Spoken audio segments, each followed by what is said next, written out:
We are live, and I'm going to allow people to get in here as well, but we'll also be sending out the recording after. I know many of you have requested this particular candidate of our dreams, if you will, but welcome, welcome. I am Kate Powell, otherwise known as Kate for the People on various social media channels, and this is our series, The Candidates of Our Dreams, and we are going to New Jersey for the first time. We've been Cali, we've been in Virginia, we've been in all sorts of places, and now we're in New Jersey. And as I said, this particular candidate was requested several times across different platforms, and so I knew we needed to sit down and chat with her. This is Analilia Mejia out of New Jersey 11, and she is going to introduce herself in just a second. Feel free to use the chat if you have any questions for our candidate today that you want covered. But otherwise, just feel free to sit back and enjoy. So, Analilia, why don't you introduce introduce yourself? I will. For everyone listening now and who will be listening later.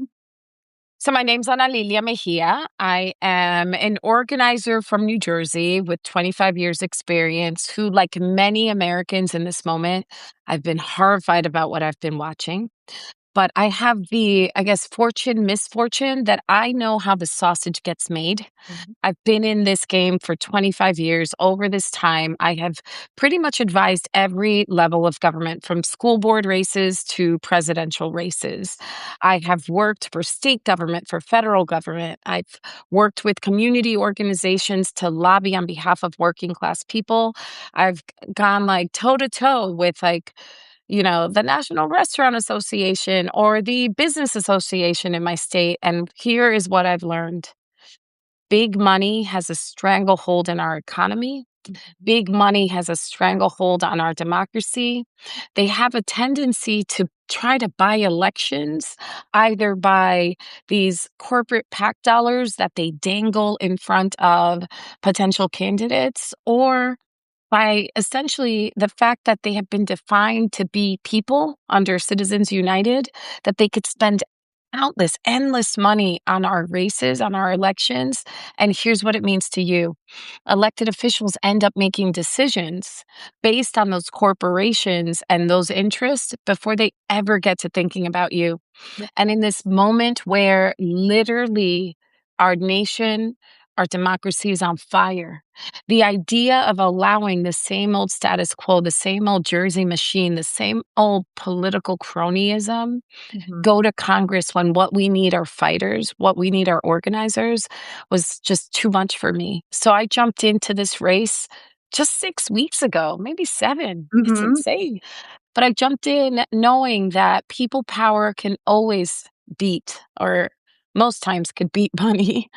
I'm on your show trying to talk to folks to make sure that they know that they have options, that they don't have to settle for the same old blue. And that's me, elect an organizer. And the race is on February 5th, a Thursday. Again, political machinations in Jersey, y'all. No one does it like New Jersey. Yeah, so tell us more. So you're in a primary, correct? Yes. February 5th. So tell us more about that. What does the field look like? And how did you manage to jump into a race 6 weeks ago that's in a couple of weeks? Tell me more about it. I'm in Virginia, so I don't know how Jersey goes. Okay, so here's what I'll share. Our governor, thankfully, was elected. Our new governor was our former member of Congress, Mikey Sherrill. So we're very excited to keep our state house blue. But that meant that we had to quickly fill that seat. Usually in New Jersey, we used to have a party line. This is the only state that was left in this archaic mechanism that essentially just allowed your Democratic Party, your state party, to hand select who they wanted, give them priority on a ballot. We fought to destroy that for 20 years. We fought and we won. This is how Andy Kim gets elected in New Jersey, because finally we have ballot fairness. Well, that ballot fairness, when the governor announced that there would be a special election, a special primary, and a special general, the special primary on February 5th, what essentially happened is that a bunch of incredible, talented candidates jumped into the race. 14. It was more than a baker's dozen. I know. Ultimately, I think we're now down to about 10 candidates, Okay, so but still a the big truth, field. it's still a big field. But here's the deal. Of all of the candidates that are in this race, the thing about being a member of Congress or an elected official is that you have to have a variety of both hard skills and soft skills. Mm, The hard skills are the ability to fundraise, the ability to legislate, the ability to understand the mechanisms of Congress and how laws take shape. Many of the candidates have that expertise. I certainly do, having not only advised every level of government, but also having worked at state government and federal government. But those soft skills, the ability to train people, the ability to shape a narrative, the ability to create leverage with community to make demands, that's actually how policymaking actually takes place. And those soft skills, I contest that I am the only candidate that has those skills. mm, Why? Because that's what organizers do. Organizers, I want folks to remember that, you know, corporations have lobbyists. The people have organizers, organizers. yep. You're the people's lobbyist. Yep. Yes, we're the people's lobbyists. And so I jumped in because I know that in this moment we need a people's lobbyist if we're going to restore democracy for all of us. I love that. I sometimes, not like very often, but sometimes refer to myself as a people's lobbyist because when Mm, one of my favorite pieces of content is to call congressional offices and model what, what you do when you're interacting with your yeah, politician. And it's so funny. I've had people who are like, well, you're not in their district. Why are you calling them? And I'm like, lobbyists call everybody. Like everybody. they're actually in their office every day. Like, Yes, talk. exactly. That's the So thing. I think everyday people feel such distance between themselves and their government, but that the actual opposite needs to be pervasive in our communities. Because here's the truth: government decides almost everything about your life. They decide what's in your food. They decide what your children learn. They decide, I mean, in some places they're deciding, the what color paint you could actually have. I want you to understand that if you cede that power to other people and you do not own your rightful place in shaping what our government and the decisions that are ultimately made, then you cede power over your daily existence, your children, your future. I refuse. Corporations, again, they have their lobbyists, and the people should too. exactly. I couldn't agree more. On that lovely note, I have created a checklist of the candidates of our dreams. And it's not meant to be a purity test of like, if everyone doesn't fit this. What it is meant to be is a guiding star of themes that I've heard over and over and over again from the people. From Yes. followers, but also from research. I am a public, I'm a master of public administration, and I've primarily worked in the private sector as far as like, the organizations Hmm. worked for, but done a lot of civic engagement, stood in front of plenty of councils and school boards and whatever to talk about the issues. And so these are the themes that have come up. And so, Analilia, I'm going to read down the nine points, the if you want to call it the Fellowship of the Ring or candidate of our dreams list, or however my followers have different nicknames for it. We can go down the list, but I want you just to grab whatever talking point you want from that list and we'll go from there. So, number one, the candidate takes $0 in corporate campaign money. And I would say that, election, like electoral finance reform in general. Two, term limits themselves and advances term limit legislation. Three, reasserts their power over the Supreme Court. Four, raises wages and reinstates corporate tax marginalization. Five, increases tax marginalization for high net worth individuals. Six, bans stock buybacks.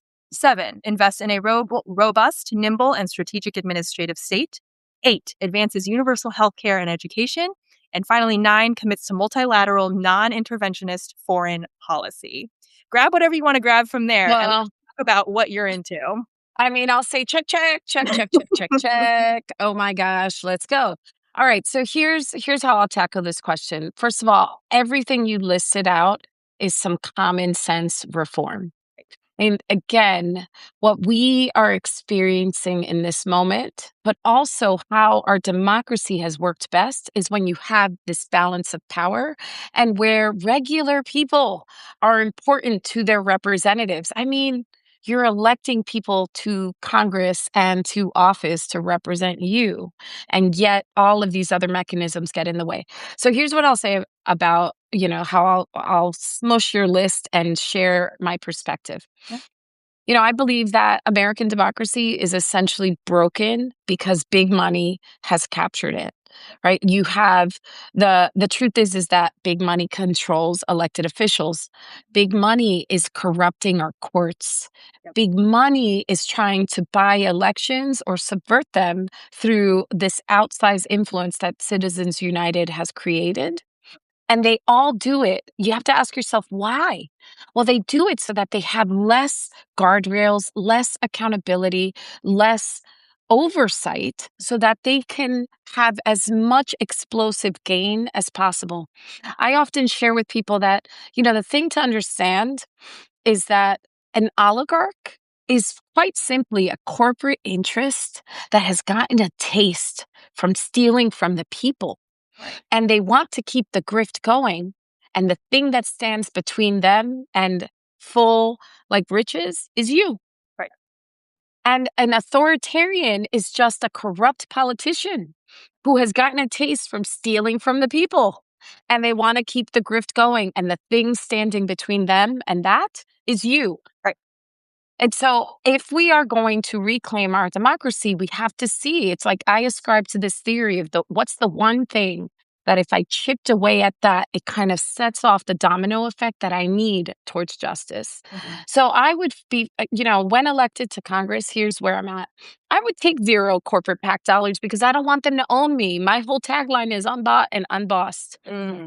I would fight to close the revolving door between congressional staff and lobbyist firms or corporations, because that revolving door is actually what's writing most of the bad bills that we're suffering under. Yeah. I would fight to reestablish the balance of power in our government, particularly not only Congress assuming their rightful place. I mean, the power of the purse, the power to enter war or to posture.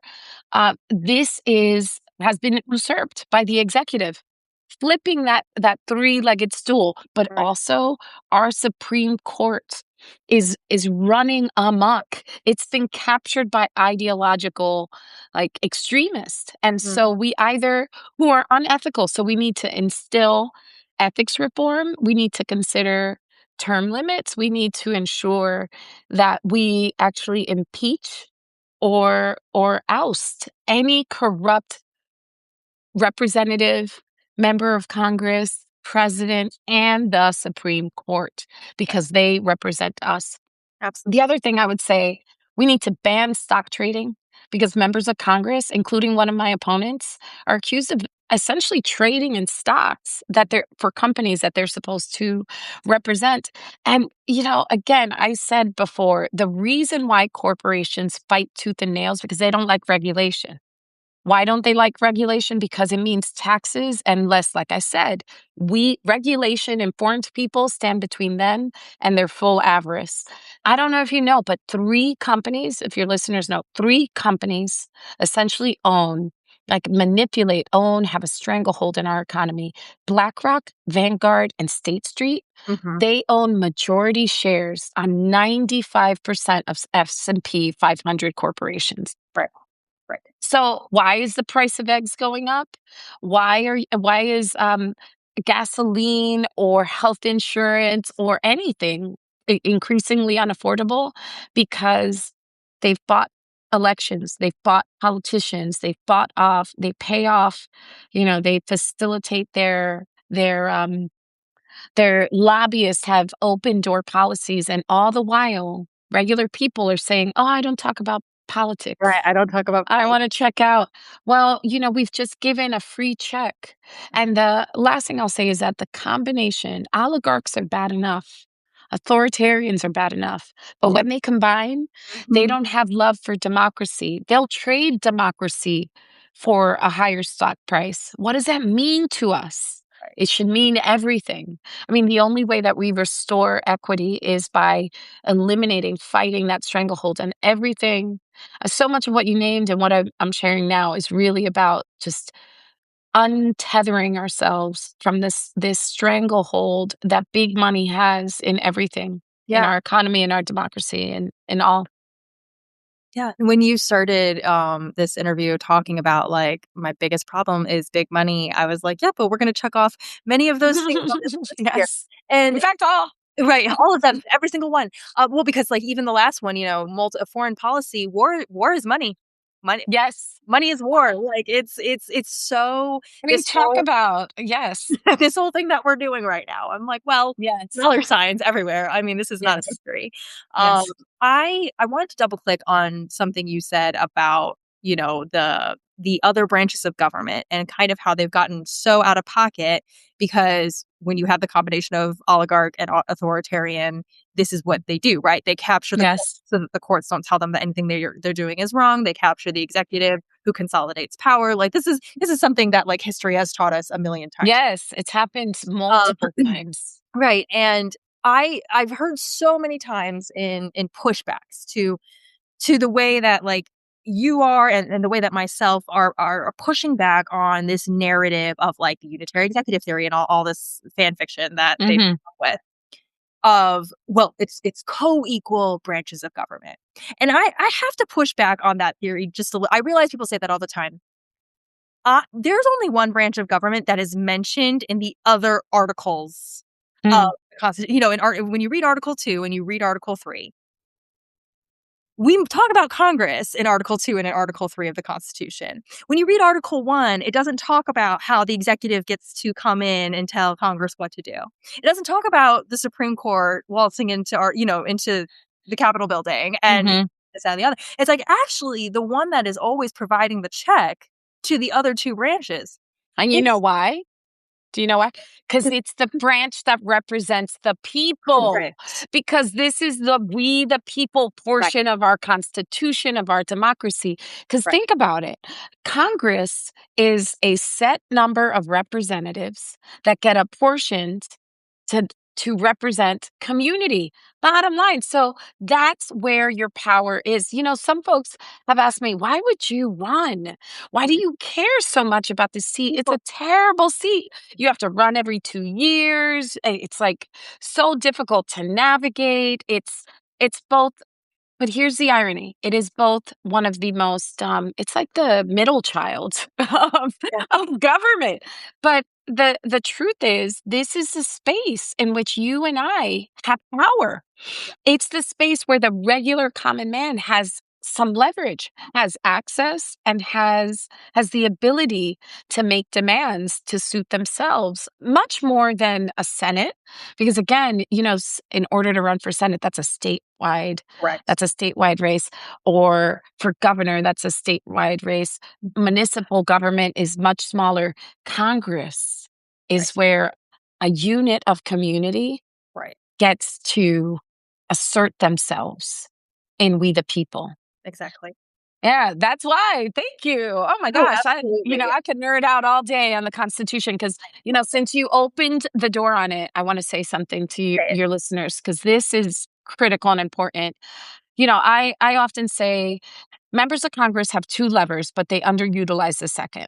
The Mm, first lever is the ability to legislate, right? That's what we're talking about. When I go to Congress, what are the things that I'm going to either add on to bills or introduce bills? Okay, that's legislation. Super important. You know where I'm at, y'all. I think I like checked off all the boxes. The second lever is a critical lever. The second lever is the power and the reach of the bully pulpit. An effective member of Congress should be working with their constituents to ensure that we understand the issues, mhm, that we understand why problems are occurring, and what possible solutions are available to us. yeah, An effective member of Congress is listening to their people to ascertain which version of solutions they should go and advocate for. correct. An effective member of Congress needs to use the power of the bully pulpit to make sure that we are giving voice to the most egregious actions of the executive and the other branches, right? Both Senate, frankly, and Mhm, the judiciary. And so here's the deal. When you think about what is the most effective set of skills that a elected official should have, and you match them up to an organizer, it's like toe to toe. The Mhm. ability to train, the ability to inform, the ability to speak to press, the ability to speak to a crowd, the ability to legislate, the ability to interpret bills, the ability to stand up on behalf of people to corporate interests, to special interests, to not capitulate. Oh my gosh.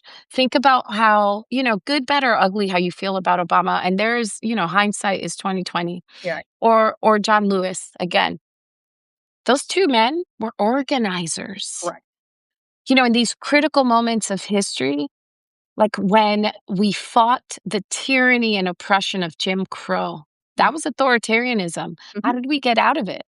We sent organizers into office, like John Lewis to Congress, Mhm. who worked within those bodies to shape a narrative, to set an agenda, and to make decisions, because those are the three faces of governing power. Yeah. Most elected officials don't want you to hold that. They say, oh, the governing power is just whomever gets elected. No. Governing power is who gets to decide, who gets to set the agenda, who gets to set the narrative. Yeah. At least two of those three are completely ours. Right. And when you elect effective people that are aligned with you, you actually capture all three. Yep. That's why I'm running for Congress. That's why I'm asking people to support me on February 5th. That's why I could tell already that I am your candidate of your dreams. Oh, yeah, I know. But I it's because the people united. Come Right. on. Absolutely. No, I mean, and that's I call myself Kate for the people because I'm like, this is it's not it's so far beyond like political party at this point and Yes. whatnot. It truly is Yes. like because when you go and you sit for say you're elected, you're sitting for New Jersey 11, you're representing them all. You're Yes. representing the Republicans who That's didn't vote for right. you. That's Like right. and when you put in someone who has that Spot mindset on. Yes. get the right energy. You don't get because what's happening right now is we've got electeds in there who are there for they're clearly there for their party. They aren't there Yes. Or for the themselves. district, right? Or themselves. Hard. Let's not forget that. Yes. It's Well, it's infuriating. I'm mhm. not heartbroken. I'm mad. But I'm mad. Well, yes, I am mad that there are people who are representatives not representing the people, that are representing special interests, that they're representing themselves, that they're acting like a, anemic at best, but I would say cowardly no, in a moment in which we have rising authoritarianism that is shooting Americans in the streets, that is robbing us of our constitutional rights. When they strip immigrants of due process and equal protection, they took it away from all of us. They have broken the Constitution and, in effect, said that we, the people, are no more when it comes to self governance. That's our Congress doing that. That's why you don't elect weak sauce. That's why you make demands. And you know what? I'd rather lose a race by being bold mhm. than capitulate and give in Right. to pre-compliance to authoritarianism. There you go. Let's call it what it is. Right. Well, and that's the first rule for people who are not Timothy Snyder fans on Tyranny. The very first line: "Do not Mhm. obey in advance." You will Exactly. not roll down. You will not roll Yes. over. You'll be like, "You might get through me, but it's gonna be through me." Like, over, Yes. you're gonna have to like do Yes. something, and I'm gonna waste your time in the middle. And there are more of us. Don't Correct. forget. But Yes. but the problem is there's a window in Yes. which you can effectively counter authoritarianism. And y'all, that window is closing. And I know that's shocking and scary to hear, but it should motivate us. See, these midterm elections, what happens in Jersey isn't going to stay in Jersey, because my race on February 5th is the first shot we have to set the tone for those midterm elections. See, if we elect in New Jersey some like average, plain old blue that won't stand up, that has a record of, self enrichment or insider trading, or just aren't prepared to really stand up to the moment, Right. then what we have effectively done is set the tone for the rest of the races, Mhm. because we can be bold in my NJ-11 district. I saw, you had forwarded. I'm assuming you're going to ask me what I love about my district and what I want to fight to Yeah. change why I'm running for office? Well, I'll start with saying, what I love about my district is that it is a diverse district. I know on paper it seems like it's not, but there are pockets of community across NJ-11. It's a walk. We have walkable little towns, small businesses, great places to eat. Y'all should check it out. If you're ever in Morristown or Maplewood or South Orange or Milburn, or I keep naming Montclair. There are incredible places to hang out, meet community, shop around. I mean, it's a great place to live. I've called this home for 13 years. But the thing I know is that people stretch to be here. Mm, Their young families stretch to buy maybe a bigger home in aspiration for their children. They're looking for great schools. They're looking for public transportation, and that means that little bit of stretch to kind of claim a little corner of the American dream. What it means is that when the economy sours, when tariffs drive up prices, when Congress fails to control or to extend those tax breaks on healthcare prices go up. The price of groceries go up. Economic stability for the same families in these districts that look like, picture perfect. Those conditions like spiral for people. And maybe we're not one paycheck away. Some of us are, mhm. but we are spinning credit card debt, drawing down from home equity, finding ourselves having to like make do with less to pay that rent.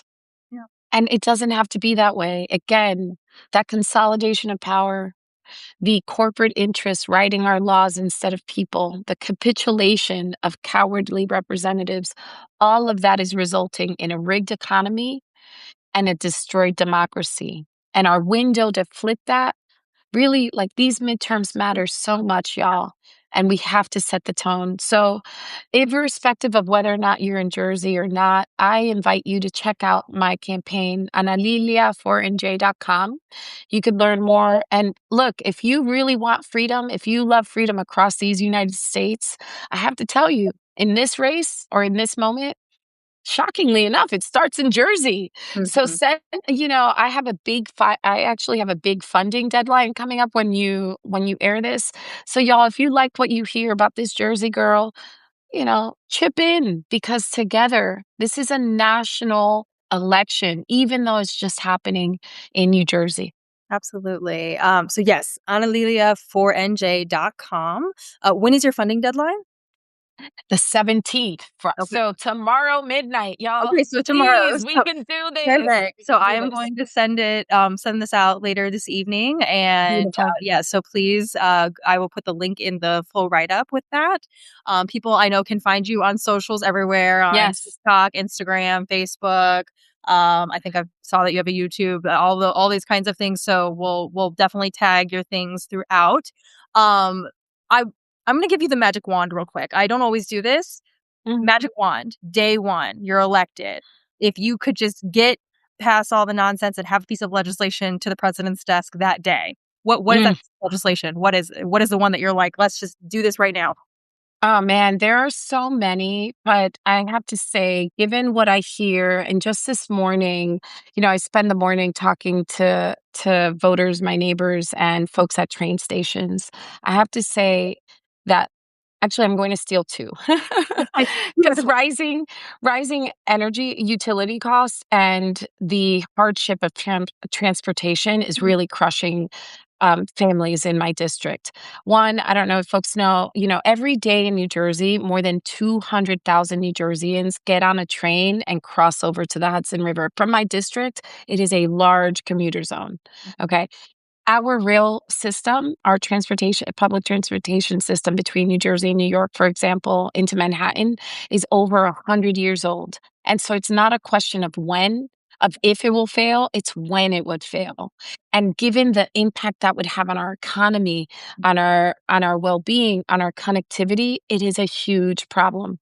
Chris Christie 10 years ago set us off on the wrong path by canceling the ARC tunnel, and then Donald Trump doubled down by canceling the Gateway tunnel. So if I had a magic wand, I would be like going after that almost immediately. Oh, And then the second issue is rising costs. Again, it's crushing people. And I mean, like across the board, whether it's healthcare, childcare, but I'm going to focus on utilities here for a moment. Because in New Jersey, inflation has gone up 3.4% in 2025.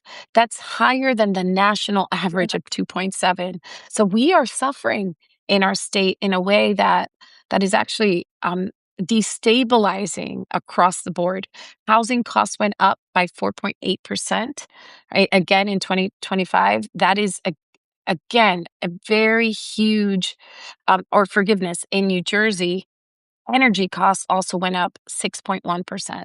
And the thing about energy costs is that big tech data, well, hmm folks, we talk about like AI and like the dangers of it, or whether or not there will be controls. How are they used in healthcare or policing? And all of that is scary. But even on a very practical sense, data centers are draining our grid, our energy grid. And but while they are simultaneously getting discounted rates from utility companies. So they're using more, Right. paying less, Right. Okay. Doesn't make any sense. draining the grid. What hmm does that mean? Me too. Regular consumers hmm pay more. Yep. And so in Jersey, when you have that increase of 6.1%, first of all, in Jersey, utility rates went up 20 to 30% more for in New Jersey. It's because of that. Again, it's happening behind the scenes. It's happening because lobbyists have more access than you do. Right. It's happening because elected officials dance for those dollars and ignore you. Right. That's why you send someone like me to Congress who can not only break it down, but will call it out and fight. I love it. So thank you. Awesome. All right. Analilia for NJ.com. February 5th is the day. Yes. When is the It's a last day to Thursday. It's I a know. When Thursday. is It's the last day insane. to register to vote? Has that already happened? The Or 15th. It's actually, I think today is the today. last All day. right. Well, Um, if you're in New yes. Jersey listening to this, like right now, you need to go Yes. right now Hurry up. to, Hurry up. Hurry up. uh, Early voting is also available to New Jerseyans. Funny enough, I worked on a piece of legislation that ultimately extended voter protections and expanded early voting for New Jerseyans. So on January 29th to February 3rd, voters could early vote. There are designated locations. You could go to my website to find out where. awesome. And then on election day, which again is a Thursday, because I think they're banking on low turnout, and I want you to Prove break 'em that, wrong. y'all. Prove 'em Yes, wrong. prove them wrong. Prove them wrong. Don't let them win. So Yep. thank you. Sounds great. It looks like you already got a donation from the chat. So, Thank you. yeah, we're coming out in support from Colorado. Thank you. Oh, wow. Thank Colorado. you, Colorado. Yes. And yeah, guys, if you're in a safe district, if you're in a place where you're like, yeah, I know my person's good and they're going, and that's great. I was talking to Representative Juan Vargas yesterday, and he was like, I'm good. So like, but there are people in my state who need that extra buffer. So this is the place to put those dollars. It was an Thank you. absolute pleasure to meet you this afternoon. Thank Best you. of luck with your race. We'll be sending out Thank all the you. information later tonight. And y'all, you heard it. Midterms, it's existential, and we need to do this. So And it starts in it Jersey. starts in Jersey. Congratulations on Mikey Sherrill over there, and Yes. we're gonna keep Yes. this momentum going with you. Thank you. Thank you. Thank you all. Of course. Bye bye.